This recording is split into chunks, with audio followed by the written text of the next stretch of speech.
Hello everyone, हमारे YouTube channel अध्ययन समय में आप सभी का स्वागत है। आई होप आप सभी अच्छे होंगे।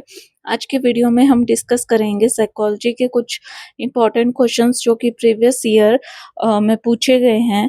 तो चलिए स्टार्ट करते हैं। क्वेश्चन है, which of the following is not a function of educational psychology. तो फर्स्ट क्वेश्चन में ये बताना है कि जो आपको 4 ऑप्शन दिए हैं इनमें से कौन सा जो है एजुकेशनल साइकोलॉजी का फंक्शन नहीं है। तो चलिए ऑप्शंस को देखते हैं। फर्स्ट ऑप्शन है, ए ऑप्शन है, to provide knowledge on child development. तो एजुकेशनल साइकोलॉजी हमको जो है ये नॉलेज तो प्रोवाइड करती है चाइल्ड डेवलपमेंट के बारे में कि चाइल्ड की डेवलपमेंट किस तरह से होती है, क्या-क्या स्टेजेस होती हैं, कौन-कौन सी प्रॉब्लम जो है चाइल्ड हर एक स्टेज पर फेस करता है, ये सब चीज़ एजुकेशनल साइकोलॉजी बताती है। देन बी जो ऑप्शन है वो है to assist in curriculum development. तो करिकुलम डेवलपमेंट के बारे में भी एजुकेशनल साइकोलॉजी हमको नॉलेज प्रोवाइड करती है, हेल्प करती है कि करिकुलम को किस तरह से डिवॉल्व करना चाहिए according to the need of the student. C option है, to analyse the relationship of a person with other members of his society. तो एजुकेशनल साइकोलॉजी में जो सी ऑप्शन है हमको ज़्यादा जो एजुकेशनल साइकोलॉजी है वो रिलेशनशिप किसके बीच में बताती है कि बच्चे का जो है विकास एजुकेशनल फील्ड में हम किस तरह से कर सकते हैं, एजुकेशनल एनवायरनमेंट में उसका ऑल राउंड डेवलपमेंट कैसे किया जा सकता है। तो ये ऑप्शन जो है फंक्शन नहीं है एजुकेशनल साइकोलॉजी का, सी।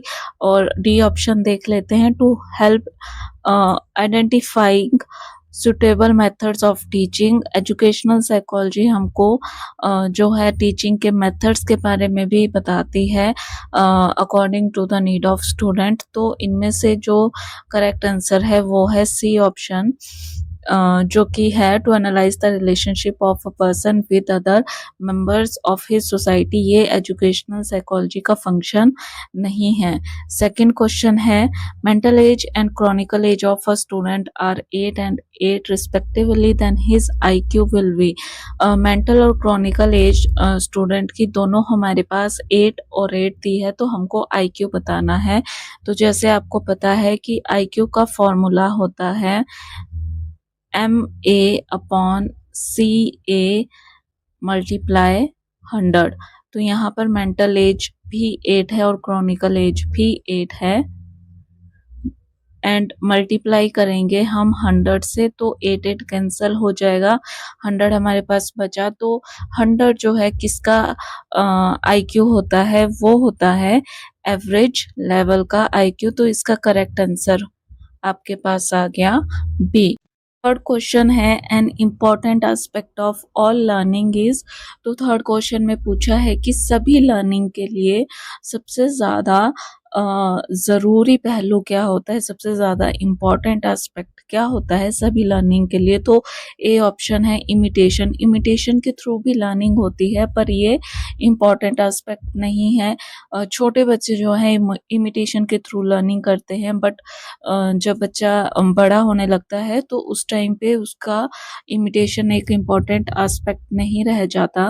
देन बी है इमोशन। इमोशन भी जो है एस्पेक्ट है लर्निंग का, बट ये उतना इम्पॉर्टेंट एस्पेक्ट नहीं है। देन सी है मोटिवेशन।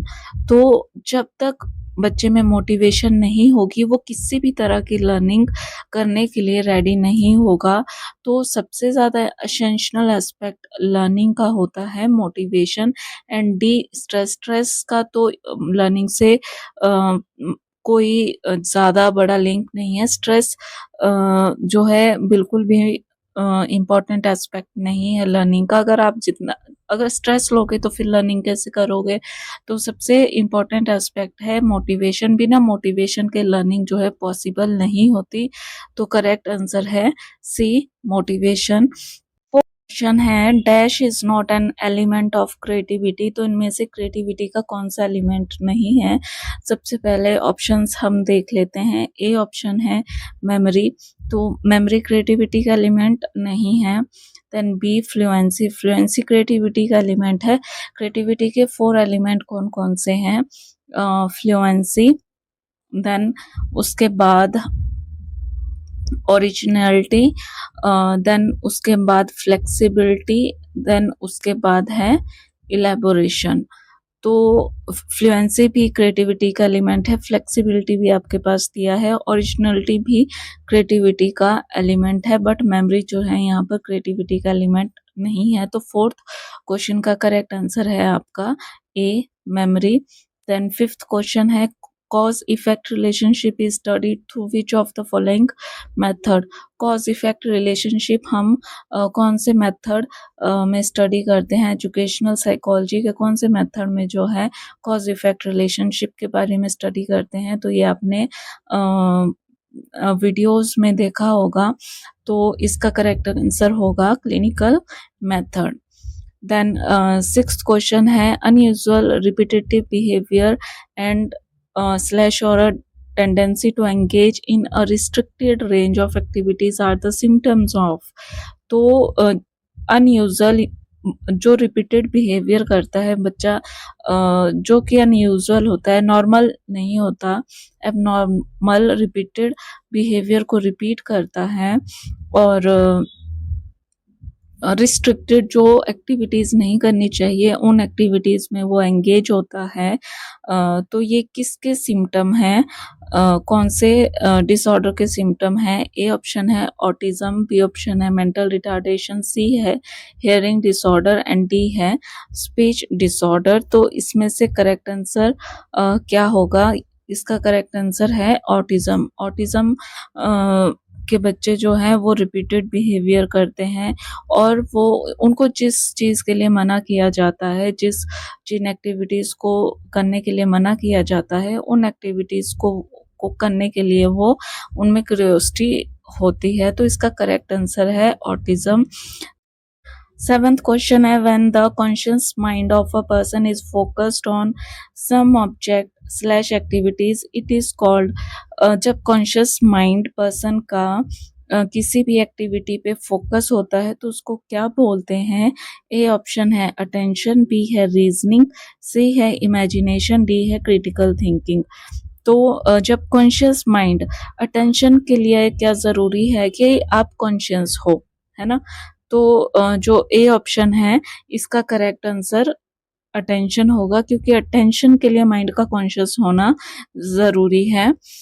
8th क्वेश्चन है following is not a factor influencing learning. तो कौन सा फैक्टर है जो कि लर्निंग को प्रभावित नहीं करता? ए ऑप्शन है social emotional climate in the institution. तो इंस्टीट्यूशन के अंदर सोशल इमोशनल क्लाइमेट किस तरह का है, ये चीज़ तो लर्निंग को इफेक्ट करती है। ठीक है जी।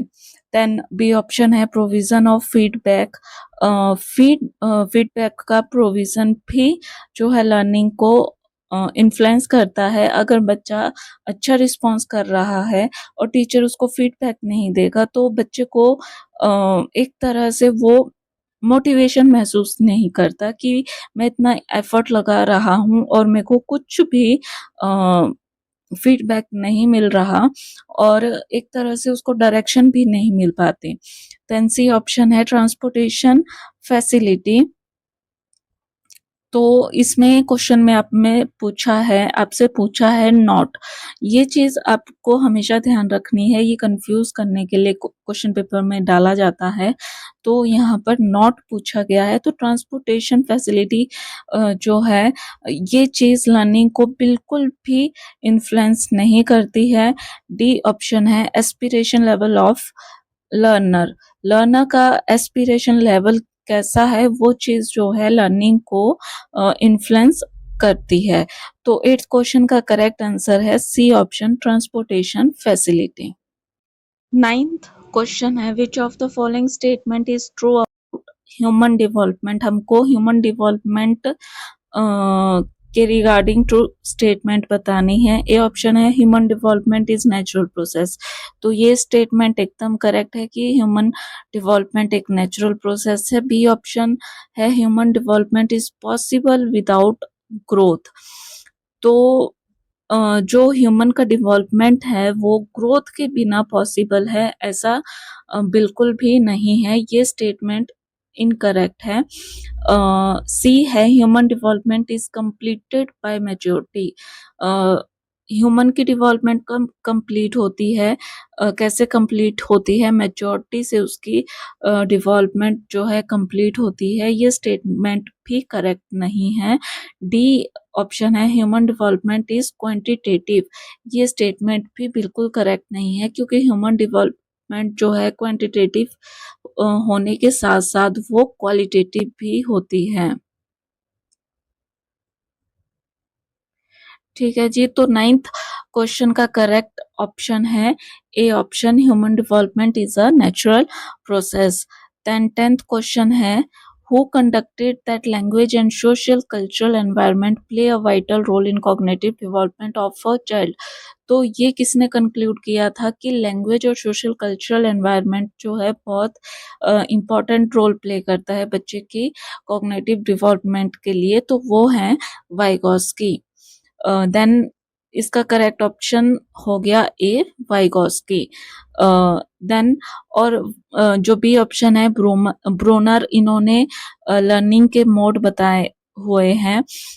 तो वो 3 तरह से लर्निंग करता है, यानी कि एक एनेक्टिव हो गया, एक आपका आइकॉनिक हो गया, और तीसरा जो है वो आपका सिंबॉलिक रिप्रेजेंटेशन के थ्रू जो है लर्निंग करता है।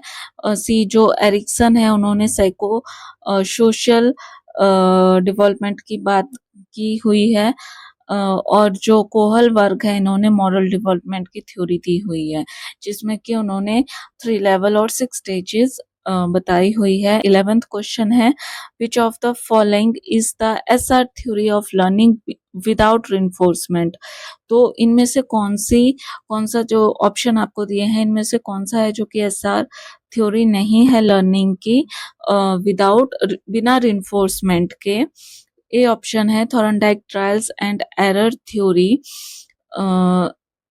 तो बी ऑप्शन है Skinner's operant conditioning theory. D option है हल रिइंफोर्समेंट थ्योरी। डी ऑप्शन है पेवलोव्स क्लासिकल कंडीशनिंग थ्योरी। तो इनमें से कौन सा एसआर थ्योरी लर्निंग की है जो कि बिना रिइंफोर्समेंट की है? तो करेक्ट ऑप्शन है स्किनर्स ऑपरेंट कंडीशनिंग थ्योरी, क्योंकि स्किनर ने जो है 2 टाइप्स के बिहेवियर की बात की है अपनी थ्योरी में, एक रिस्पोंडेंट बिहेवियर और दूसरा कौन सा, एक रिस्पोंडेंट बिहेवियर की बात की हुई है और एक ऑपरेंट बिहेवियर की बात की हुई है। यहाँ पर जो है स्किनर ने ये बताया है कि जो ऑर्गेनिज्म है वो अपनी मर्जी से एक्शन करता है। तो इसका करेक्ट ऑप्शन आपका हो गया जो एनवायरनमेंट है उसको वो अपनी मर्जी से ऑपरेट करता है, कंट्रोल करता है। तो इसका करेक्ट ऑप्शन है Skinner's operant conditioning theory, B option. Then next है 12th question, Kohs block design test of intelligence is a type of. ये किस टाइप का टेस्ट है इंटेलिजेंस का? तो इसका करेक्ट ऑप्शन है individual verbal test. Then 13th question है, according to Kohlberg a child passes through how many stages of moral development. ये हमने 10th क्वेश्चन में अभी डिस्कस किया कि कोहल वर्ग ने जो है कितने स्टेजेस दी हुई हैं, 6 स्टेजेस दी हुई हैं, और लेवल उन्होंने 3 लेवल की बात की है। तो 13 का जो है करेक्ट आंसर होगा A option, 6 stages. 14th question है, अकॉर्डिंग टू पियाजे in which stage a child begins to acquire vocabulary. तो पियाजे के अकॉर्डिंग कौन से स्टेज में बच्चा जो है वोकैबुलरी को एक्वायर करना शुरू कर देता है? तो इसका करेक्ट आंसर है, यानी कि उसकी लैंग्वेज डेवलपमेंट कौन से स्टेज में होना शुरू हो जाती है? इसका करेक्ट आंसर है B option, pre operational stage. Then 15th question है, 15th क्वेश्चन है, who said psychology is the scientific study of the activities of the individual in relation to the environment. Correct answer है इसका P Woodworth. 16 question है, who devolve the concept of primary liabilities. A option है L L Thurstone, B option है E L Thorndike, C option है J P Guilford and D option है P E Warren. तो 16 का correct answer है L L Thurston. Primary mental abilities के बारे में किसने कॉन्सेप्ट दिया है? एल एल थर्स्टन ने दिया है। 17th क्वेश्चन है, dysgraphia is A option arithmetic disorder, B option reading disorder, C option writing disorder, D option none of the following. तो डिस्ग्राफिया किस टाइप का डिसऑर्डर है? अर्थमेटिक डिसऑर्डर है। अर्थमेटिक मैथमेटिक्स से रिलेटेड है, तो ये अर्थमेटिक डिसऑर्डर नहीं है। उसको हम बोलते हैं डिस्कैल्कुलिया। बी है रीडिंग डिसऑर्डर, रीडिंग डिसऑर्डर को लेक्सिया बोला जाता है। सी है राइटिंग डिसऑर्डर। डिस्ग्राफिया कौन सा डिसऑर्डर है? राइटिंग डिसऑर्डर है। करेक्ट ऑप्शन है आपका ऑप्शन सी। 18th क्वेश्चन है, according to Sigmund Freud which of the following is not the level of mind. आपको बताना है सिगमंड फ्राइड के अकॉर्डिंग इनमें से कौन सा जो है माइंड का लेवल नहीं है। ए ऑप्शन है कॉन्शियस, तो कॉन्शियस माइंड का लेवल है। बी ऑप्शन है अनकॉन्शियस, तो अनकॉन्शियस भी माइंड का लेवल है। देन सी ऑप्शन है प्री कॉन्शियस, तो प्री कॉन्शियस भी माइंड का लेवल है। एंड डी ऑप्शन है सुपर कॉन्शियस। सुपर कॉन्शियस जो है वो माइंड का लेवल नहीं है। तो करेक्ट आंसर है 18th क्वेश्चन का option C, super conscious. 19th question है, a motivational behaviour is directed towards. Motivational behaviour जो है वो किस तरह से डायरेक्टेड होता है? तो ए ऑप्शन है रिस्पॉन्स, तो रिस्पॉन्स इसका करेक्ट आंसर नहीं है। देन बी ऑप्शन है गोल, तो इसका करेक्ट आंसर है गोल। अगर आपके सामने कोई भी गोल नहीं होगा तो आपको मोटिवेशन नहीं मिलेगा कि मुझे ये गोल अचीव करना है। तो आपको सबसे पहले गोल सेट करना होता है मोटिवेशन बिहेवियर को डायरेक्ट करने के लिए। तो करेक्ट आंसर है गोल। 20th क्वेश्चन है, in some cases children show less mental ability as compare to their parents and vice versa, this rule of heredity is known as. तो कुछ केसेस में जो बच्चे हैं वो कम मेंटल एबिलिटी शो करते हैं, जबकि उनके पेरेंट्स की मेंटल एबिलिटी जो है हाई होती है।